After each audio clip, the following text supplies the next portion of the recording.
आज संध्यारे आपण मानक पई सबुठु बड़ खबर आसिला। सुभद्रा योजना को नहीं बड़ घोषणा कले सरकार। तेबे मार्च 8 अंतर्जातीय महिला दिवस रे 1 कोटी महिला को सुभद्रा टंका मिलवाकू जाउछि।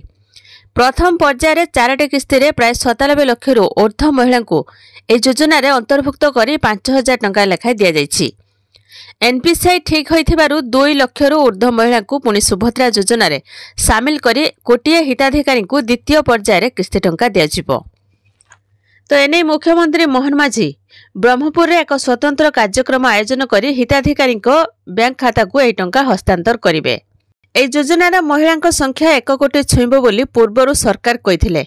मार्च 8 रे ए लक्ष्य पूरण हेबाकू जाउछि। महिला और शिशु विकास विभाग सचिव प्रत्यक्ष तत्वावधान गठित सुभद्रा दल कोटिए महिला पाखरे आर्थिक सहायता पहुंचाबाकू सक्षम हेबे। ए ब्रह्मपुर रे स्वतंत्र कार्यक्रम आयोजन करी महिला को आर्थिक क्षेत्र में स्वावलंबी करने को किस्ती टंका दिया जिवो।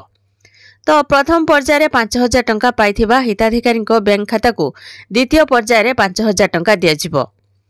जो 2 लाख रु ऊर्ध्व महिला प्रथम पर्यायर किस्ती टंका पाई नांती सेमानक खाता को प्रथम एवं द्वितीय पर्याय टंका मिसी 10,000 टंका पठा जिवो। तो यह थिला सुभद्रा योजना को नहीं गोटे छोट इनफॉरमेशन। मार्च 8 रे आसीबो सुभद्रा योजनार द्वितीय पर्याय टंका। जो माने ए पर्यंत सुभद्रा योजनार टंका पाई नांती सेमानकु एका सहित 10,000 टंका मिलिबो। आ जो माने प्रथम किस्तीर टंका पाई सारचंती सेमानकु पुनी 5,000 टंका मिलिबाकू जाउछि।